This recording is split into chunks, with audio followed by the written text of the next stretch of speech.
Welcome back. So maybe some of you caught the latest Kamala word salad. This is her when she had this big town hall with Oprah. We love our country. Oh, good grief. I love our country. I know we all do. That's why everybody's here right now. We love our country. We take pride in the privilege of being American. And this is a moment where we can and must come together as Americans. Okay, I just can't take it anymore. That clip was actually about 1:37. I just cannot. Yeah, thank you, George. Awful. Well, somebody who knows Kamala far better than I do, and certainly most Americans, is Tom Del Beccaro. He's an acclaimed author, speaker, and former chairman of the California Republican Party. He also ran for U.S. Senate against Kamala. And he's the publisher of thepoliticalvanguard.com and the author of the Amazon bestseller, The Divided Era, which explains why the more government decides, the more it divides. His latest book is Lessons of the American Civilization. It debuted in July of 2024. And John Gizzi, who I actually know as well, I was so shocked to see this quote about your book from him. John Gizzi, White House and congressional correspondent for over 40 years. He said about that book, picking up where he left off with The Divided Era, Del Beccaro continues his writing in the tradition of Will and Ariel Durant with his latest work, The Lessons of the American Civilization. Del Beccaro's sweeping study of the American civilization places America's past in the historical perspective too often missing from American classrooms and political discussions today.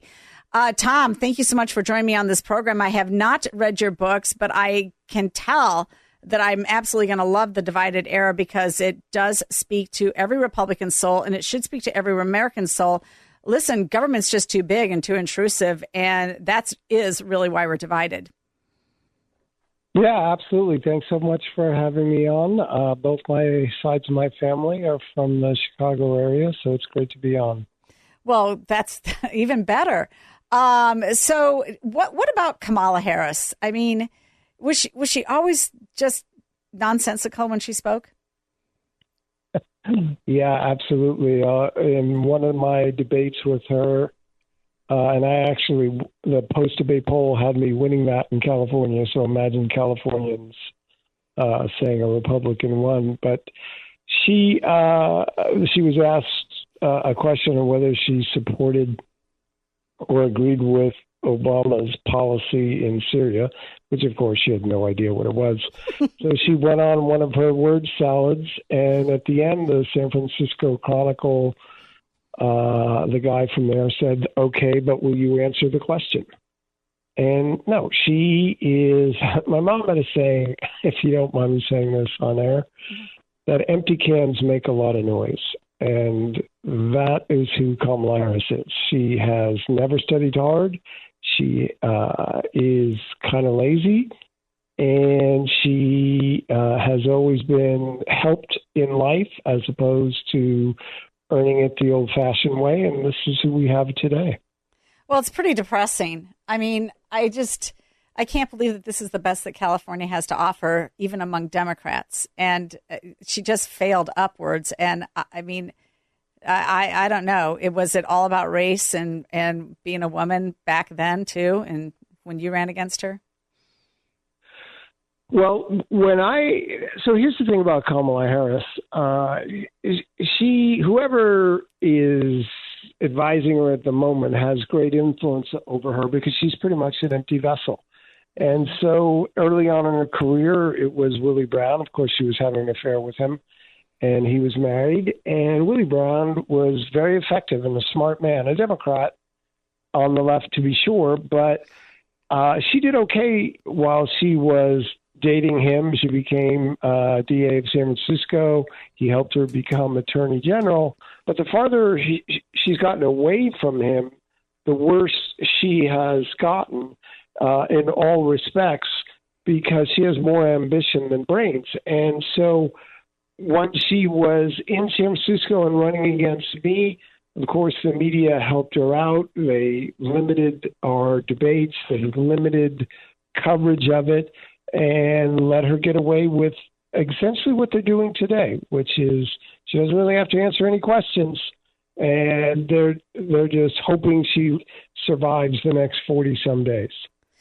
Well, I'm hoping that the American public is a lot smarter than they were 4 years ago or even 8 years ago when she was running for U.S. Senate. And I got to feel that maybe you were onto something with your Divided Era book, because in the subsequent 8 years, quite frankly, and it's about that same time frame since that book came out, so much more has happened in the government. It is so much larger now. It's so much more intrusive now. It has so much more power, it seems now. For example, it's obviously been censoring social media. And so, I mean, I think that you're right. I think that a lot of your premise is right. And I know I was reading that there's so much stake at today in government. There's so many actors. There's so many people dependent on government, so many people who are the beneficiaries of government. And that's probably why we're divided. Can you tell us more? Where did this even come up?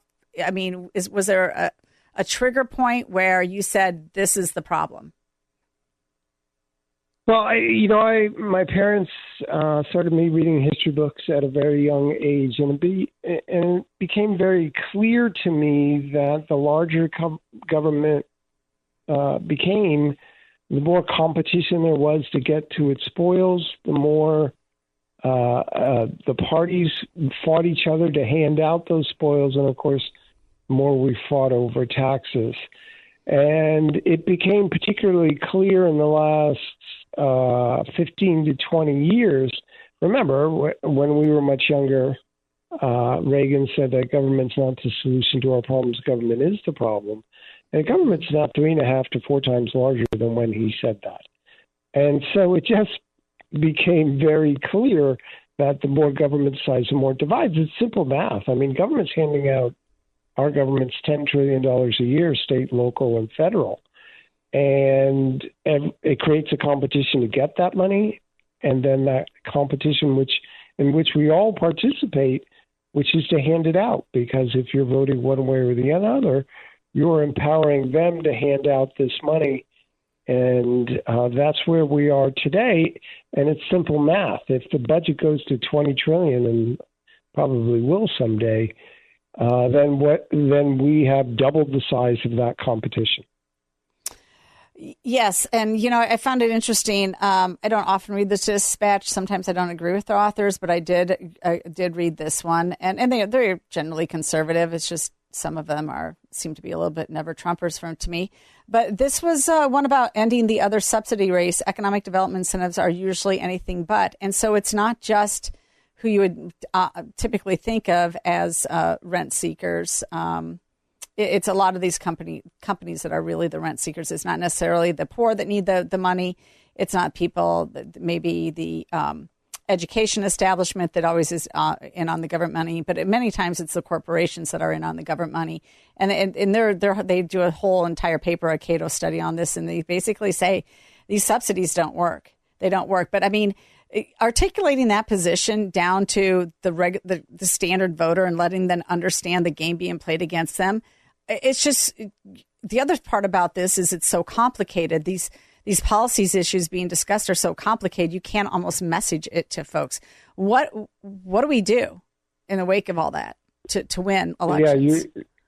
You raise a good point. Look, the rich have sold out the poor in history in two very significant ways. One, they use government to make money, and policies don't matter. What matters is government growing larger so they make more money off it. That's a very real dynamic. Beyond that, the actual policies, they just are selling people a bill of goods. Because when government gets people dependent on government, that's good for them as they're making money off it. I mean, think about this. The person who's the head of the homeless programs in LA makes more money per year than the president of the United States. And so you have to realize that person's not going to work himself or herself out of the job. 9 of the richest 20 counties in America surround Washington, D.C. As I tell people, it's big business to them. They want your money, but not your 2 cents. And that's where we are today. The answer to your question becomes much tougher because my father told me in the 1960s, he said the Democrats have it made because they're convincing people they can vote themselves rich. And that's where we are right now. Look at Kamala Harris. All she's offering is for a government to do more things. Michelle Obama said that government does everything for us. And so people continue to go along with that. The price, of course, is inflation. So in order to win any one election, Republicans would need to focus on what is broken and offer a solution. In this particular election, the border is particularly important because between the fentanyl deaths, the risk, and the nuclear terrorist age, and the crime, it's very easy for people to understand that how they broke it, how it's hurting them, and what needs to be done.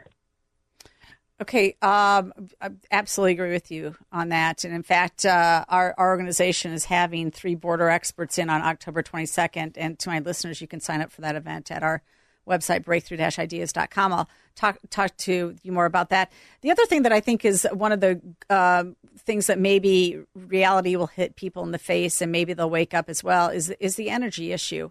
And California seems to be the leader in the bad idea factory for everything energy. Yes.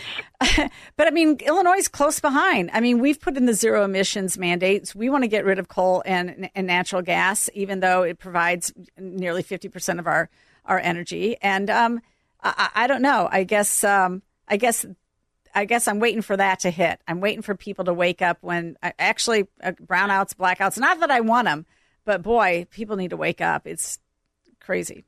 Yeah, it's interesting. I was wondering how you're going to say that California's a leader. I was wondering how you're going to finish that because everything they lead in is a negative thing. Yeah.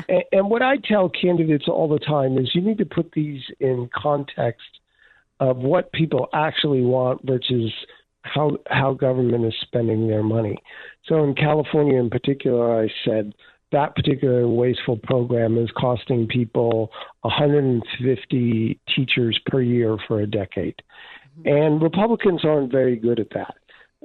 Telling people you get that you want to just cut spending doesn't always they don't always buy into that, although the truth is if we don't have less spending, we're going to have more inflation. And people are beginning to understand that. But the best way to do it is put it in the context of something they want. We've wasted X amount of dollars, and that cost you and your children so many teachers. We need to be better marketers so that people can get a hold of that. I agree. Understand it like you request. Tom, we got to leave it there. Thank you so much. Tom Del Beccaro, ex-GOP chairman and the writer of The Divided Era. Pick up his book. Thank you so much for joining me on The Real Story.